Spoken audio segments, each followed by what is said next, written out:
Hey, what's up guys? Today, I'll show you a zombie horror film, Zoo. Spoilers ahead, watch out and take care. The movie begins with a shot of a busy city in England, with a train moving in the center of the frame. An ominous soundtrack juxtaposes the monotony of daily life, symbolizing the nature of this world as a concrete jungle, or even worse, a human zoo. Now we move to a man named John, entering his house to meet his wife named Babe.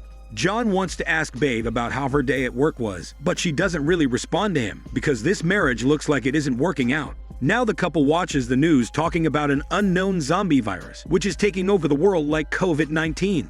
People are being advised to stay at home and avoid going out to make contact with the outside world. But John simply thinks that this is a scam to get the public to use vaccines, which will make the pharmaceutical companies even richer. Before John goes to bed, Babe wants to say something to him, but she backs out at the very last minute. John is visibly bothered by her odd behavior, but the couple goes to sleep regardless. The next day, John gets ready for work and shares another awkward moment with Babe in the bathroom. Suddenly, he hears a loud sound as his bathroom ceiling cracks in front of him. John wants to go outside to see what's going on, but Babe thinks that this is a good time to say she wants a divorce. John doesn't have time to hear her bullshit, so he rushes downstairs to the road and sees a plane that has crashed into a building. A bystander tells John this is just like 9/11, but to make matters worse, zombies have started attacking everyone without humane mercy. John avoids the onslaught and rushes back home. He then explains to Babe that people are getting bitten without rhyme or reason. She doesn't understand what he's saying, but then the couple looks out of the window and they witness a bunch of zombies feasting on a smelly human victim. This is more than enough for John to convince his wife that they are stuck in the middle of a zombie apocalypse. The news continues to advise everyone to stay at home and avoid external contact, so the couple checks out their supplies. However, they realize that they don't even have enough food to last them a couple of days. John feels sick and goes to puke for a bit, and he is told to go to the neighbor's house to steal supplies. Babe is relentless and forces John to do as she says, so he obliges, although reluctantly. He succeeds in his task, and Babe decides that she will go on supply runs every alternate day. John is made to wear silly outfits when he goes out for his supply runs, but he doesn't have a choice in the matter. Then, the news mentions putting out a message on the windows so that survivors can alert rescue workers about their presence. Babe and John immediately place a cross on their window glass and hope for the best. Time passes by as the couple continues to live like prisoners, but Babe seems to be comfortable going on supply runs. She is shown to be so comfortable with the idea of a zombie apocalypse that she even trains John to fight against the zombies with basic household items. The news continues to stall for time and asks the residents to remain patient, but Babe starts to grow impatient with the way things are going on. John asks her to consider the history of the world and the wars, and states that all will be well soon. However, Babe doesn't want to listen to reason, so she drinks some wine. John is a bit surprised to see Babe drinking so early in the morning, but she reasons that she's tired of reading the same magazines over and over again. Babe wants more variety in her life and almost breaks down due to the monotony of her current situation. She starts to lose hope and thinks that she and John will also turn into zombies, possibly a zombie couple. But he reassures her that they will fight together against the zombie army if things ever reach that stage. With this newfound motivation, the couple gets into a workout session, and they continue their muscle training routine for as long as they can. One day, they hear some knocking on the door, so they investigate it, but are attacked by a sexy zombie. John barely manages to fight her off, so Babe quickly shuts the door before he gets bitten. The news states that a vaccine is just around the corner, but the couple needs a smoke to ease their growing tensions, and Babe shows off her secret collection of cigarettes. Now that John is a little less stressed out, Babe flexes a gun to her husband. This is all too surprising for John to handle, but Babe explains that this is simply for kicks and thrills. She further adds that she used to make ecstasy muffins to enhance her hormone yoga sessions with John. Some more time passes by, but one day, Babe is abruptly woken up when John accidentally fires the gun and damages some glass items. Babe scolds him for being an idiot, but their lives go on regardless. John convinces Babe to place the broken glass pieces outside the door as sort of an alarm system, and they do so with ease. The couple continues working out on their muscles, but not their hormones. But one day they hear knocking on the door. John and Babe take caution as they open the door and find an old couple of neighbors named Beery and Blonde. They ask to be let inside the house, and after some careful consideration, Babe and John oblige. Everyone sits down to have a chat about the zombie apocalypse, but then the old couple asks for some food. Babe smiles at them and agrees to bring out some snacks, but she tells John in the kitchen that they need to get rid of these unwanted guests because of the low supplies. Meanwhile, Blonde tells Beardy that she's heard about Babe and suspects her to have suffered a miscarriage, which might have led her to have gone crazy. While the neighbors continue their gossip on the couch, Babe continues to tell John that they need to find a way to tell them to leave. What follows is an awkward interaction where Babe tries to kick out the invasive neighbors, but she is unable to say it explicitly. Instead, she inadvertently invites the old couple to stay there. John makes it worse by offering a drink, and he makes a swift exit to get a bottle of wine. Blonde and Beardy ask if they can help in any way, so Babe interrogates them for a bit. John interrupts them when he brings the bottle of wine, and then everyone gets drunk. Babe's frustration continues to grow as the old couple asks for a toothbrush and a bed for hormone yoga. With a lack of emotional control, Babe tells them to sleep and do it on the floor. Later, as they brush, John and Babe come up with an idea to drive their unwanted guest away.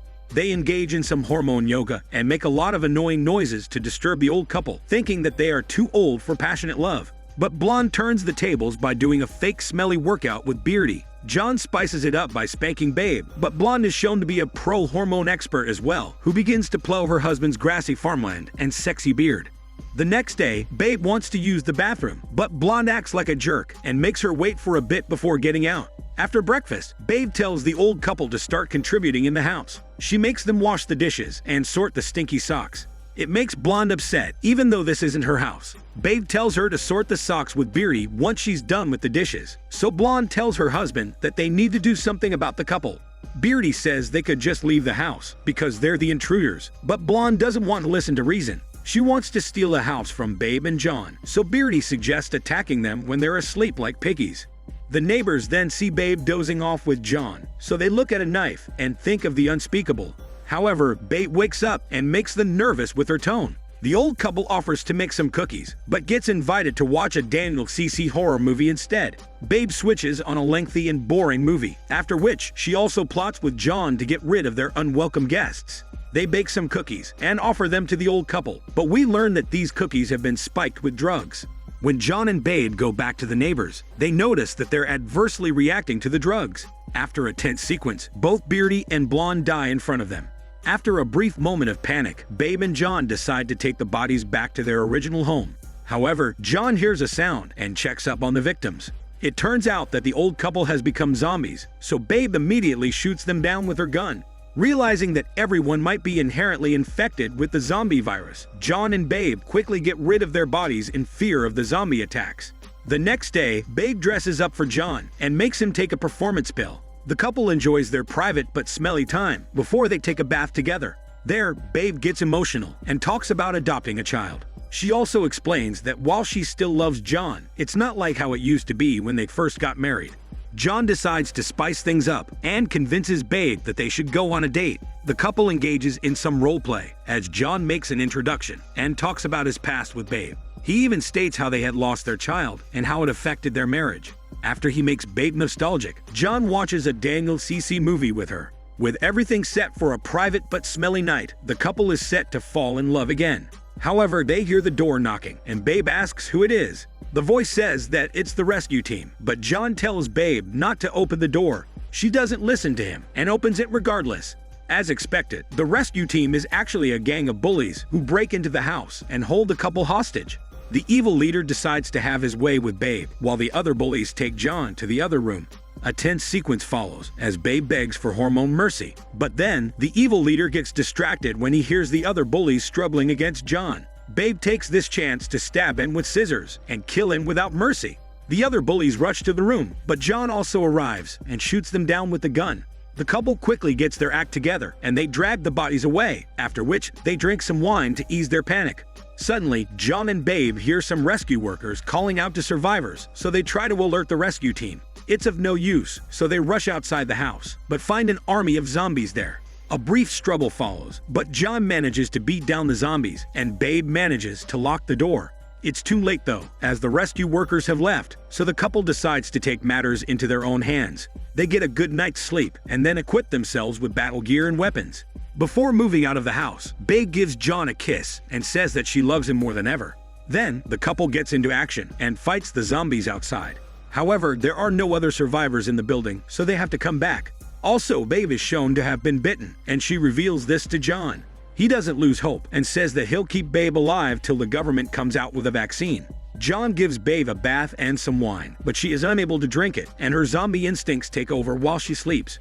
She abruptly wakes up and tries to leave, but John stops her. He cuts his hand and gives Babe some blood to suppress her zombie instincts. It works out temporarily, but an ugly argument follows. The next day, John jokes around with Babe, saying that the vaccine to her zombie disease might be pregnancy. The couple has an emotional back and forth, but Babe cannot deal with the drama anymore, so she goes for a zombie bath. John slashes his hand and pours some blood for Babe while she considers killing herself in the tub. She's about to do it, but gets interrupted when John gives her his blood. Babe hesitates at first, but eventually drinks the blood to satisfy her zombie cravings. At night, Babe presents her sexy body to John, and they engage in a passionate session filled with zombified hormones. However, the next day, John wakes up alone in bed and finds a farewell letter written to him by Babe. In the letter, she thanks him for everything he's done for her and reveals that she can't fight her zombie urges anymore. Babe pleads with John to end her nightmare, and it makes him teary-eyed. Now John follows the letter's directions to a room and finds Babe over there, chained to the wall. She's become a zombie now and has a sign attached to her, which says, "Kill me." This breaks John's heart, and he starts talking to Zombie Babe in a highly emotional sequence. With nothing left to do, John finally decides to shoot Zombie Babe. However, the scene immediately transitions to some soldiers breaking into the house. They search the area and eventually find Zombie Babe, who is still alive because John couldn't kill her. It turns out that John has also become a zombie because he offered himself to Babe as her food supply, as can be seen by the chunks of flesh ripped off from his body. The commander of the soldiers is saddened by this sight, but has to do his job, so he makes the soldiers read out to the zombies that they've lost their human rights. The movie ends with the zombie couple getting killed. Afterward, the soldiers walk away, feeling disgusted by this tragic ending. This is Daniel CC Movie Channel. Stay safe and enjoy your day. Yeah, thank you. What have you got?